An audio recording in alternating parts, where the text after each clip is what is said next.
Hello, my name is Pam Schaffner, and I'm one of the Program Quality Assessors working for the Pennsylvania Key. Welcome to a Let's Talk Quality webinar.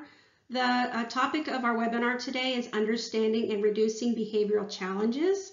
And this session is being held via Zoom. It's an informational session, and therefore PD credit will not be awarded for the session, but welcome everybody who registered and who are showing an interest in the topic. So the Let's Talk Quality series, it does consist of a blog article that's going to be about this topic.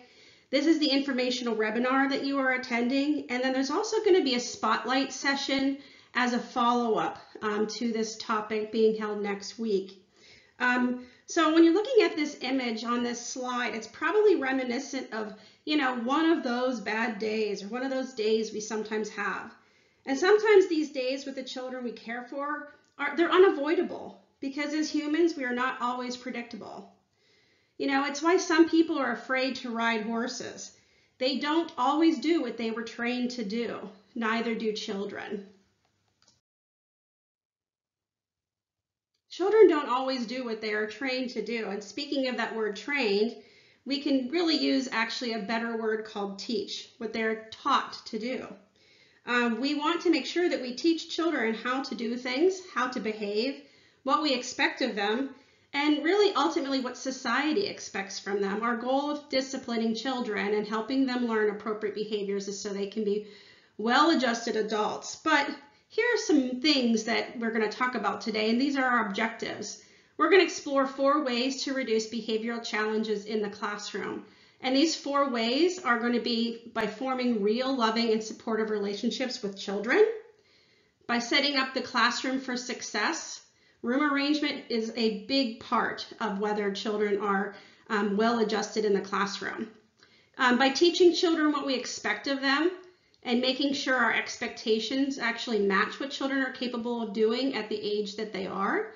And then if behavioral issues come up, we make sure we deal with them and we address them in an appropriate way.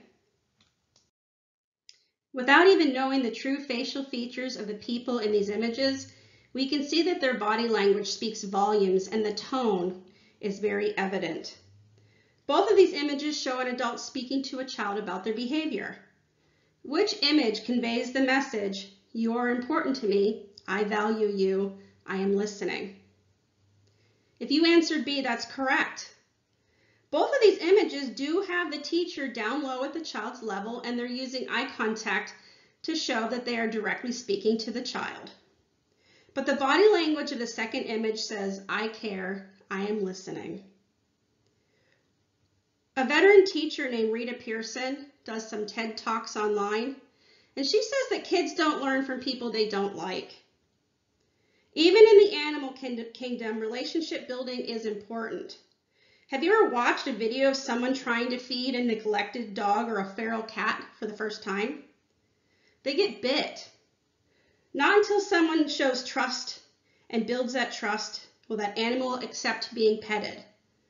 A loving relationship is necessary for children to trust you and accept correction from you for the things that they do that are not okay. Children are much more likely to seek out attention from a teacher doing positive things if they know that teacher's answer back and that teacher's attention back is going to be shown in a kind and loving way.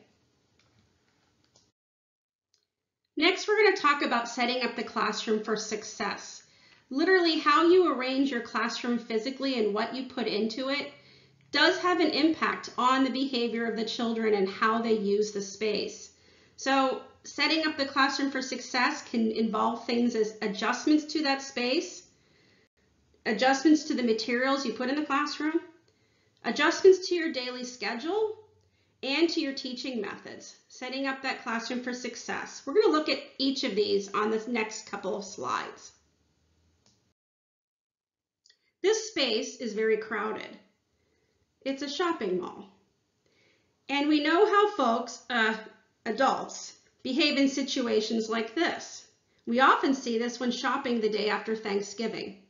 Lots of crowds, lots of movement, lots of crowding.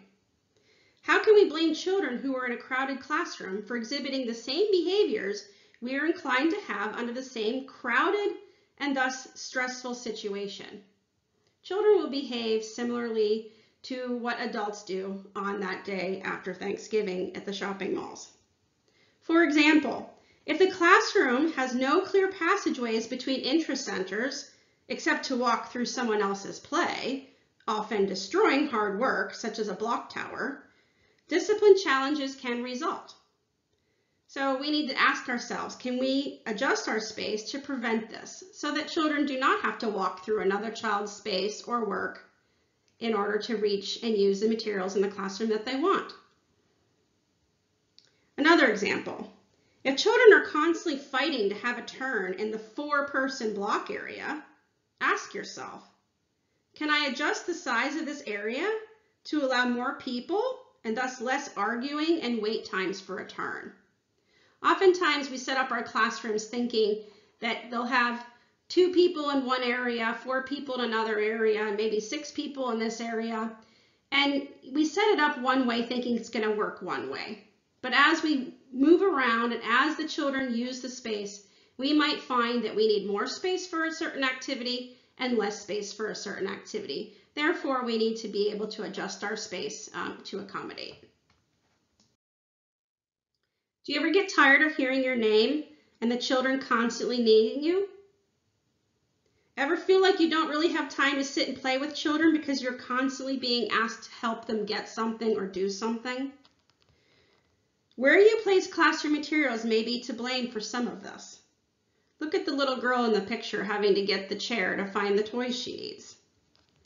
If the classroom is child-friendly and materials are accessible, meaning down low where children can get them themselves, then you won't be asked to get things out or down for the children to use. And you certainly can avoid children from climbing on chairs to reach things. If most of your time is spent playing with the children and thus being near them, less time will be spent doing things that take your eyes off them, such as opening materials, getting materials out, and so forth. Thus, you can watch for problems before they even are major problems. When you sit and play with the children, you can see things brewing, disagreements brewing, and stop them before they become elevated. Here's another analogy that really kind of hits home with thinking about how us adults would behave and how the children behave in a similar circumstance. Imagine if 20 people shared the same one car. Everybody in your neighborhood has this one car that they use. How many years do you think it would take before that car would bite the dust? Now, imagine if those same 20 people had access to all of these cars on the right-hand side. How long do you think it would take for these cars to wear out like the first? When you have few materials in the classroom for the children to use, oftentimes they will get worn out and broken too quickly. Thinking about that car comparison, we see that this example of adjusting materials is similar. Compare the picture on the left to the picture on the right. Too few materials in a classroom will lead to fighting. Imagine how long it would take to get a turn with one vehicle if you were sharing with 20 people. That would be a scheduling nightmare. Too few materials leads to broken materials because of overuse. Not to mention, too few materials leads to boredom, and that often leads to behavioral challenges as well. Too few materials places undue stress on sharing. Why do we always have to share anyway? Can't there be enough for all of us, or at least some of us? Let's compare these two pictures. The picture on the left shows organized toys, and the picture on the right shows a pile of mismatched toys. Imagine having to cook in a kitchen that you're entering for the very first time. Now imagine that kitchen has cabinets that are not organized. One you open has a few plates, a stack of napkins, a frying pan, a container of cinnamon, and a container of garlic, and a few drinking cups, all in one cabinet. Each of the cabinets you open reveal a similar disorganized space. How are you to efficiently cook a lasagna for dinner? This is what a toy box is to a child, not efficient. Organization is so important to reduce behavioral challenges. If a child wants a certain item and can find it quickly, he's happy. If he can't find what he remembers playing with yesterday because shelves are messy or the play area is too messy or shelves are crowded, he will grow frustrated. When we are frustrated, we have less of a tolerance for annoyances and may do things or say things we don't mean to somebody else. Have you ever had a stressful day because your children wrecked your house? And then you yelled at them when they asked you for a piece of tape? Frustrated children often behave negatively towards one another in stressful situations as well. Keeping things organized keeps things happy. Do you go to bed at the same time every night? Do you always eat dinner at 5 o'clock? Do you always get a full 8 hours of sleep? If you said no, then think. Is it really important that every child sleeps exactly from 12 to 2 for nap time? Or eats exactly at 9 a.m. for snack and 11 a.m. for lunch? Shouldn't they sleep when they're tired, eat when they're hungry, just as you do? Do you allow for flexibility in your schedule to accommodate these needs of the children? Children who are tired, who are hungry, or even who are too hot or too cold in the classroom are more likely to misbehave due to the frustrations they feel. They may misbehave or lash out at others when they wouldn't do it if they hadn't been tired or hungry and so forth. We adults experience this too when our own child gets on our last nerve, when we are exhausted from work, or when we too are, as they say, hangry. This child probably showed signs of being tired beforehand. He's asleep in his chair. Are we in tune to the cues of children? And do we allow for adjustments when their cues tell us that they'd rather sleep than eat? Do we penalize children during nap time for not sleeping, even though they may have slept in that morning before coming to school?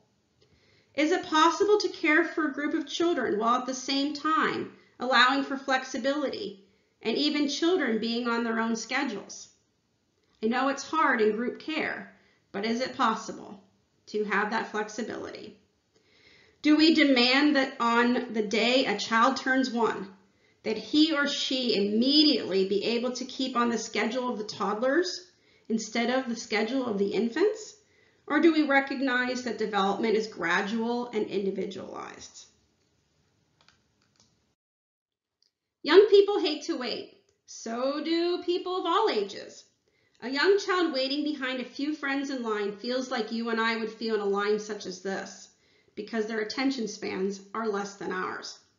We complain and fidget and grow impatient at the airport in the queue to go through security, don't we? What's taking so long, we ask? What does the person have in their bag that they have to keep scanning it through so many times? Am I going to miss my flight? A child asks the same things about their experience in line. They might say to themselves, if I wait in this line to wash my hands, someone else is going to take the last spot in the block area for play. A well-run airport has many shorter lines rather than one long one. A well-run classroom will look for ways to limit waiting as well. For example, if a teacher wants a child to recite their address, they may ask that child while the child is playing in the dramatic play or at the art easel rather than at circle time. Or a small group of children or even individual children are taken to the restroom when needed rather than the whole group going at one time.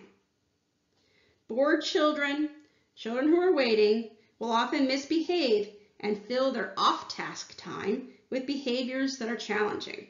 This is not because they are bad kids or want to retaliate against the teacher who has asked them to wait. It is because developmentally they are not equipped to wait as long or as well as adults. And even us don't wait well when we have to wait long. On this slide, we're going to talk about adjusting teaching for developmental appropriateness. This is really in regards to some teacher-directed activities such as circle time and activities like that. Each of these questions is vitally important, but the last question really is at the heart of teaching young children. The questions are, what do I want the children to learn? What are my methods for teaching this? Am I making sure that children are entertained and having a good time while it's going on? Am I engaging the visual, audio, and tactile learner? Children should be able to see, touch, feel, move, and making sure that all children are engaged at one time, unlike each child taking a turn to recite their address while the rest of the children are waiting. And then the biggest question is, why is this important to learn at this age?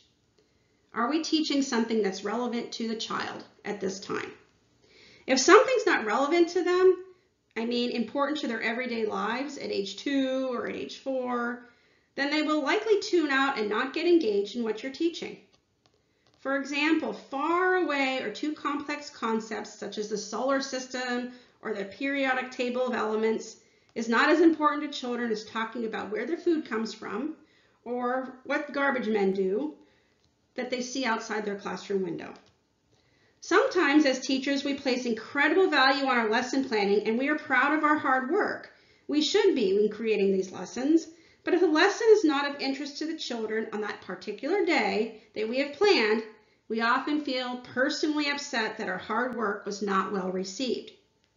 We need to ask ourselves, why is it so important that children learn about frogs on September 13th, 2021? That it couldn't possibly wait for another day, another week, or another year to happen. Instead, we should shelve the lesson and pay attention to what children are talking about in their play today and now. Find a topic there. Ask children what they are curious about. Look for teachable moments. On the next slide, we will see a circle time activity where the teacher fails to adequately answer for himself the questions you see on this current slide.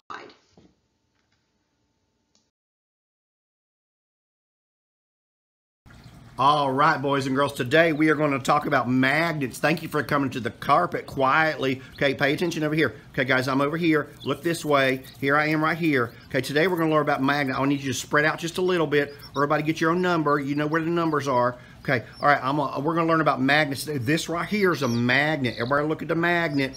Yeah, no, it's not a donut. It's a, listen, everybody's going to get to touch it, okay? It's a magnet. I'll put it right there, okay? That's a magnet. No, move out of the way. Where are you going? Hey, that's not your spot. Come right back over here, okay? Look, you got to come where you were. No, it's not time for recess yet. Get back in here, okay? All right, this right here is a magnet. Yeah, look right there. This is a magnet. It's very pretty, isn't it? Now, back up a little bit. Okay, everybody's going to get to see it. Back up just a little bit. This is a magnet right here, and here's, no, why are you touching his shoes? No, move out of the way. Okay, seriously. Yes, they're new shoes. We don't need to all look at his shoes. Okay, oh, you're right. Okay, and this is a magnet right here. Hey, honey, you're going to have to wake up. What? Hello, I'm going to call your mama, tell her not to get you to bed, or hello, you got to wake up. Okay, hello. Okay, you know what? If y'all got to sleep on me, then maybe you need to be going to bed earlier. Okay, this is a magnet. Hello. Oh, there you go. All right, here. This is a magnet right here. Everybody look at it. Okay, I'm going to let everybody touch it. Okay, no pushing. I'm going to let everybody touch the magnet, and then we're going to see if it sticks to something. Hey, quit fighting over here. What is that on the floor? What, we just went to the bathroom. Who did that? You know what, let's just go outside. Do you ever have one of those days where the children just don't seem interested in the circle time lesson that you have planned, that you've carefully planned for them and we're so excited to teach, and they just prefer to not listen? Well, it possibly is that the children are not interested in the topic doesn't seem relevant to them, or perhaps your planning and the way you planned on executing this lesson could have been done a different way. Obviously, the video with the little chickens was supposed to be funny. It was supposed to show what an inappropriate circle time activity would look like with young children. If we wanted to teach the children about magnets, as this teacher wanted to, we need to really think about those reflection questions that we had on the slides 2 slides back. The first of the questions on that slide was, what do I want the children to learn? Obviously, the topic here was magnetism. The second question that we could ask is, what are my methods for teaching this, and is it fun? If you think about that teacher that was showing that round little magnet to those little chickens, was he doing anything to promote fun in his lesson? What was his method for teaching? It was almost 100% lecture style. He did have a visual of a little round magnet, but he expected compliance and just children to sit and listen. The next question that we had to look at was, am I engaging the visual, audio, and tactile learner? And are all children engaged at one time? If you think about this in the little chick video that I showed, there was opportunities for listening. Although the little chicken children did not seem interested in learning about magnets, even though they were able to hear the instructor. Was there a visual? Well, yes, there was a little tiny round magnet, but if you think about this in terms of real human children, that little round magnet is not enough of a visual to really have an impact on a visual learner. And was there any opportunities for tactile learning or for children to move around? Well, the little chicks were moving around like little chicks will do, but the movement was not towards a learning objective. There was nothing planned in for the children to do and to touch for that tactile learner. How could we have adjusted this? Well, we could have had magnets for everybody that they could actually use. If we had magnets for everybody that they could actually use at one time, they would all be engaged rather than sitting and passively listening. So let's put this into how we would do our circle time activities. When you think about doing group learning experiences, pick lessons where each child is actively engaged for most of the time. For example, rather than having children sit and passively listen to a story, use props or a felt board, and the children can actually help you tell that story. Or maybe you encourage repetition or actions as part of that story. Another large group circle time activity that's very appropriate is singing and dancing activities because it requires everyone to participate, and they usually enjoy doing it. In terms of picking activities for circle time, don't pick activities where children are expected to take turns, necessitating long waiting periods for everybody else. We mentioned an activity where children would be called on one at a time to stand up and recite their address. Well, let's think how this would happen in an actual circle time activity. First of all, let's say you had 20 children and you called on them one at a time to recite their address. Well, if that one child took 1 to 2 minutes reciting his address, that would mean the other 19 children were waiting for that 1 to 2 minutes for that one child to have a turn. Is the wait period 1 to 2 minutes, however? No, it's not. The last child who would be called on to stand and recite his address will have waited between 19 and 38 minutes with nothing to do but listen to each child in his class that had a turn before him recite their address. And I'd argue that his address is important to him, but the addresses of everyone else in his class are not important to him and his daily living. So therefore he sat for between 19 and 38 minutes listening to meaningless information to his daily life. It's not of interest and it's not of importance to that child during that time of waiting. So thinking about that. And then the last question for reflection that we had to look at is, why is this important to learn at this age? Well, obviously the chicken video is supposed to be really, really funny. Chickens do not need to know about magnets, nor will they ever need to know about magnets. Little children that we work with in our programs, they might want to learn about magnets, but how important is it? It's really something that's just more fun. They will learn about magnetism in the course of their life, and if a lesson on magnets isn't successful today, we need to not feel hurt. We need to not feel that our lesson planning was in vain because they don't want to learn it on a particular day. It does not mean that they will never learn about magnets in their lifetime. However, if we're going to be doing a lesson about magnets and we want to teach that goal of magnetism and teach children that concept, how would be a better way to do it rather than at a whole group circle time activity? Well, we could put magnets in our science area. Every child in the course of the day or the week might play in the science area and have access to those magnets and use them, and they'll be able to feel magnets repel and attract others and stick to metal and so forth. This might be a much better way to teach about magnetism than as part of a whole group lesson, especially one where children are expected to sit and passively listen to a teacher talk. This child doesn't appear to be enjoying this task. It may be too hard for her. She may find success with the help of a teacher, Or perhaps the task is beyond the scope of her understanding, even with the teacher's help. Looking for cues and being aware of children who are in this state is important. First, ask if this task is even appropriate or relevant to the age of the child. For example, algebra and the periodic table of elements is not age appropriate or of interest to a child of her age. Second, ask if the task is appropriate, but some good teacher intervention and scaffolding strategies are needed to help the child succeed. This child may just need a little bit of help from that teacher, and we can provide it.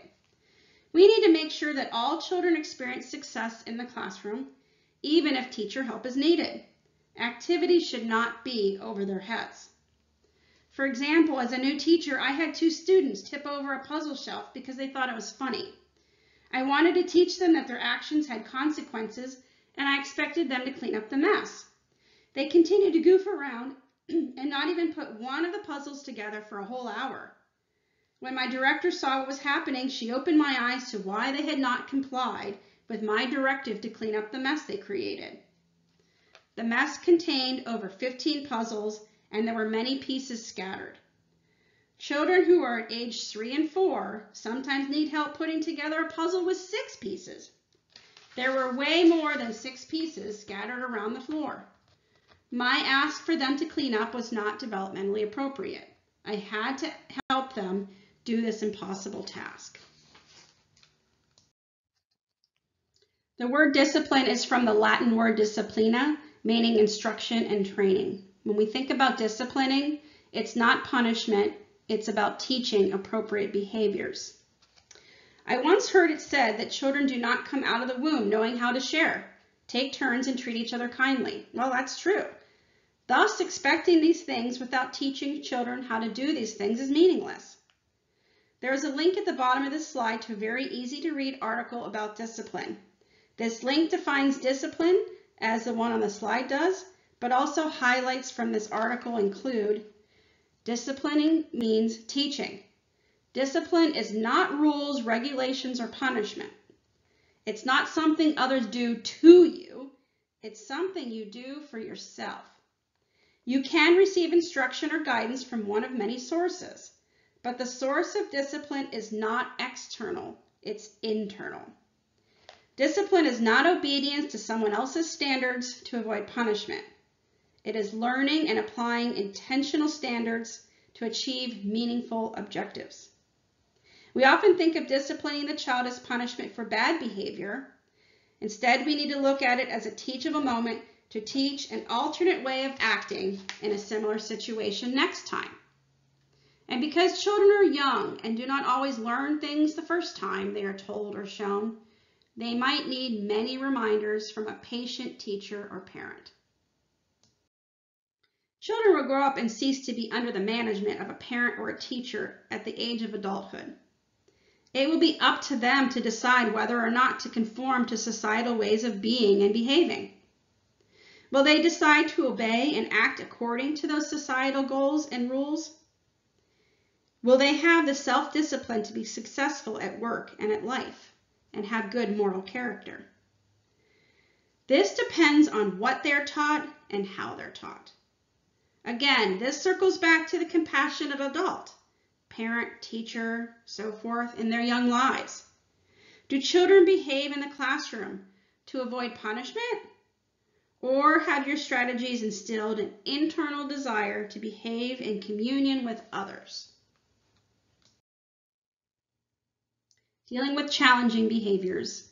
It's something that we don't like to do, but it's necessary.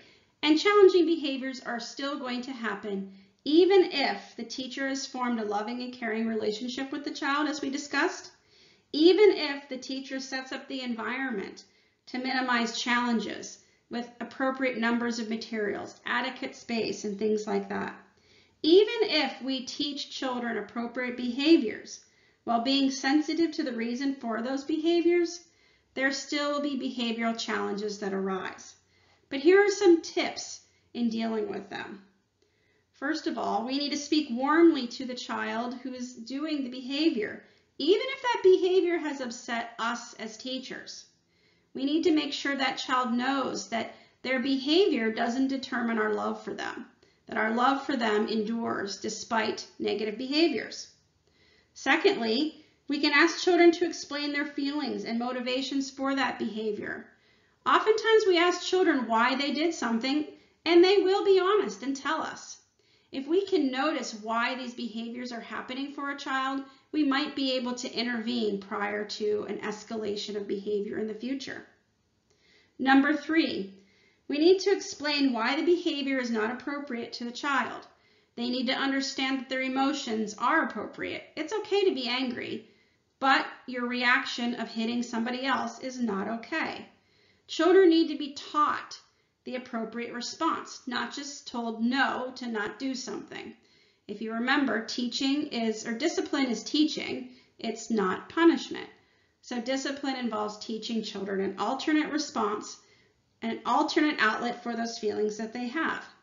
Depending on the age of the child and their abilities, you can have the child brainstorm with you an alternate response to make sure that behavior does not happen in the future.